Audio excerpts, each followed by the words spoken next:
You can see the boat here behind me docked at the Fort Pierce Coast Guard station belonging to Brian Hooker and his wife, Lynette Hooker. Right now, federal agents are inside it, not searching casually, not taking a quick look, not asking simple questions.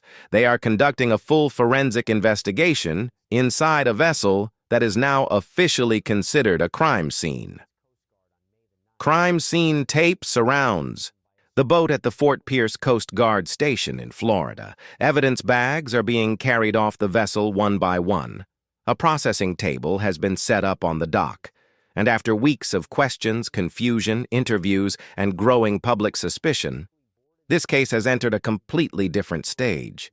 Because what investigators may find inside Soulmate could either confirm Brian Hooker's story or completely destroy it.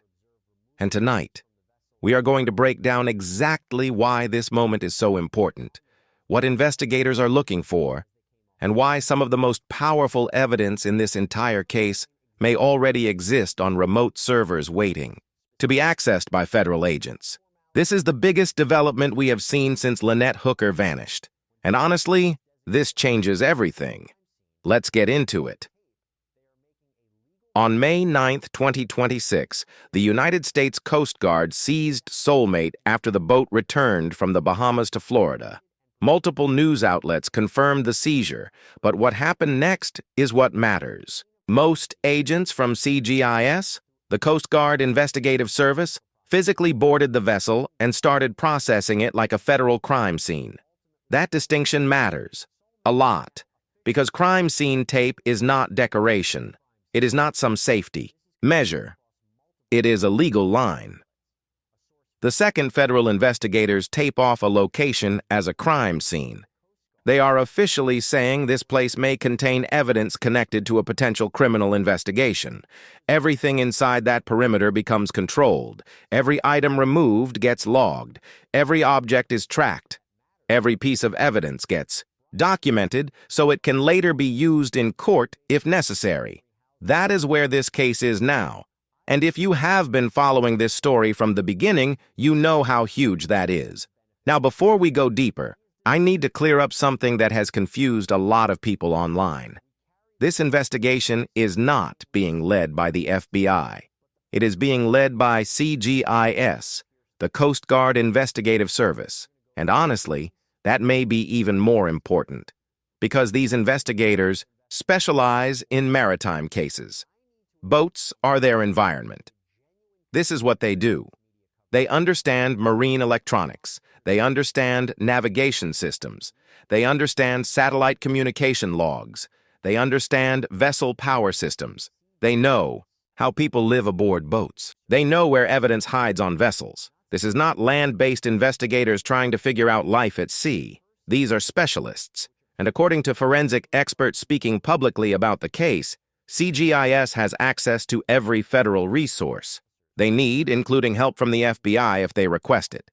That means advanced forensic labs, digital forensic experts, biological testing, server subpoenas, satellite communication analysis, everything. And now all of those resources are focused on one boat, Soulmate. But here's where things start getting really serious. Because there may be one piece of evidence on board that could completely change the direction of this investigation. The security camera system. According to sources familiar with the vessel and images previously posted online, Soulmate appears to have had cameras mounted under the bimini area above the cockpit. For people unfamiliar with sailboats, the bimini is the covered area where people spend most of their time outside. It overlooks the deck, the entrance to the cabin, the cockpit, the boarding area.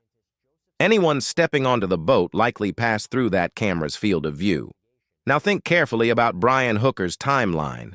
His entire story depends on one critical claim: that after he and Lynette left in the dinghy, that evening nobody returned to Soulmate.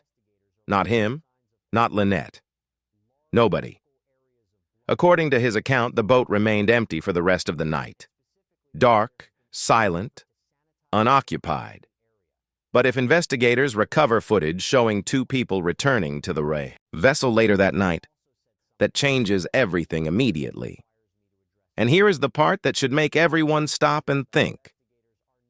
Modern marine security systems often back up footage automatically to cloud storage, meaning even if footage was deleted from the camera itself, the original files may still exist online.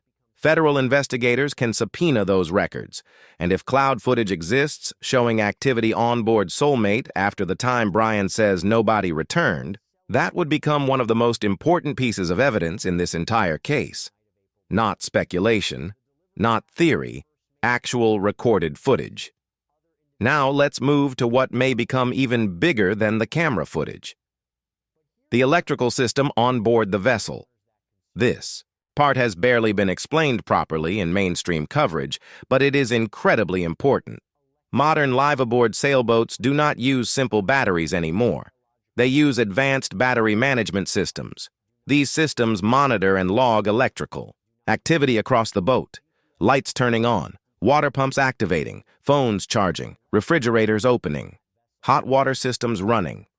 Everything creates an electrical signature, and many systems record those events with timestamps.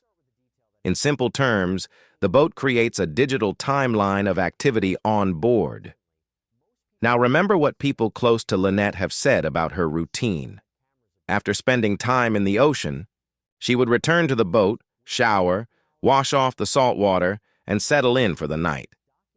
That routine matters, because if Lynette returned to Soulmate that evening, investigators may see evidence of it in the electrical logs. Lights switching, on below deck, water systems activating, power being drawn in the cabin, chargers connecting, movement inside the vessel, normal human activity. And here's the key point. Those logs cannot panic. They cannot lie.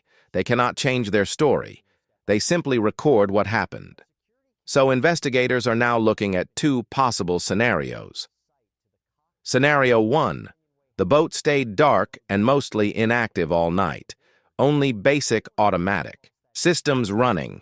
That supports Brian's version of events. Scenario 2.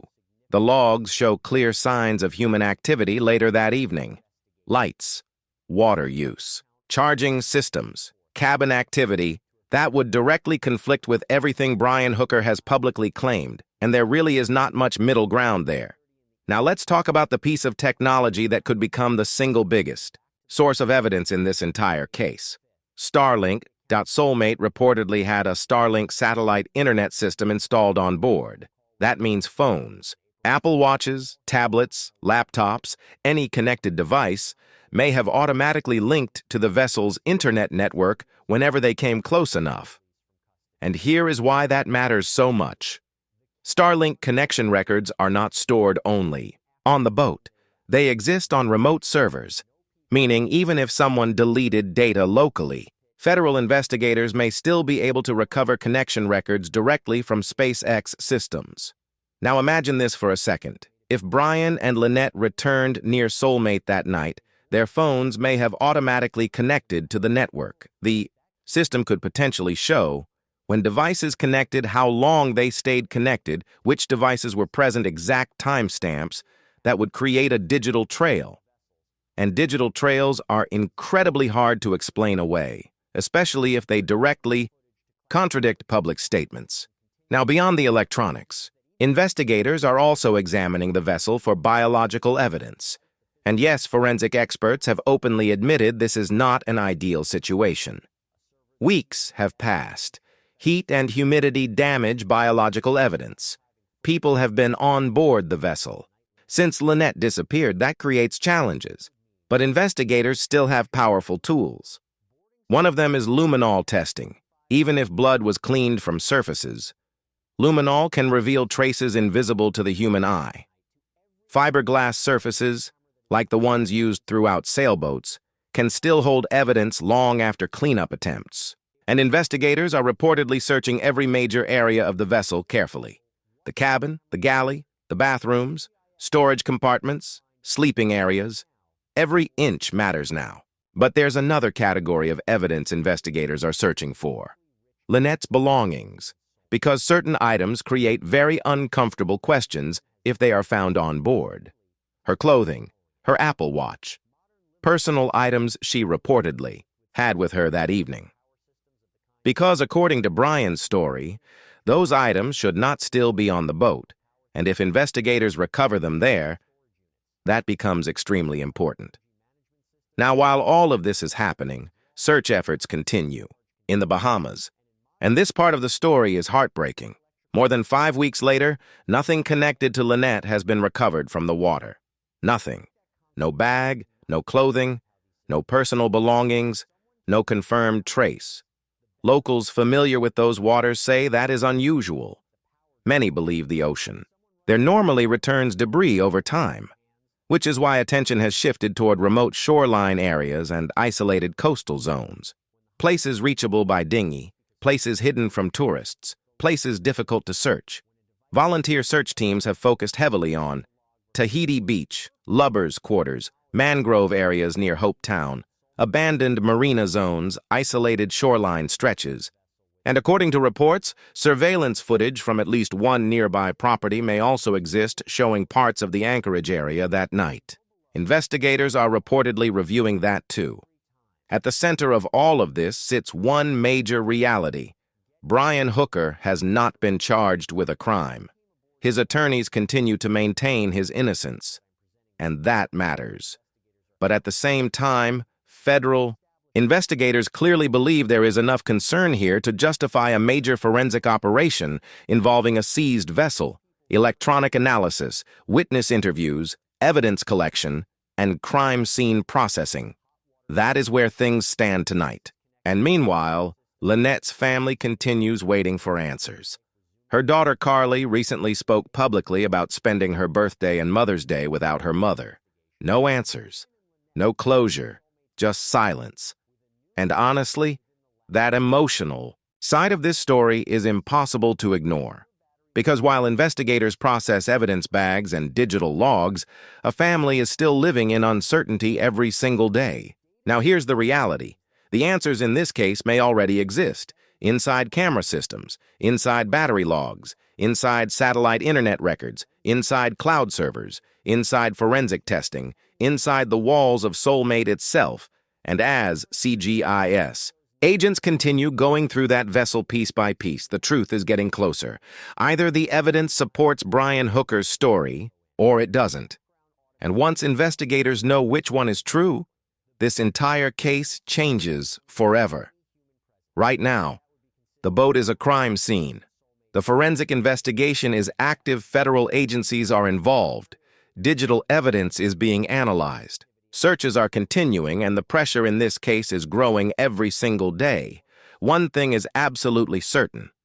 This story is far from over. If you have any information connected to Lynette Hooker, the night of April 4th, Soulmate, the Bahamas search areas, or anyone involved in this investigation, contact CGIS immediately.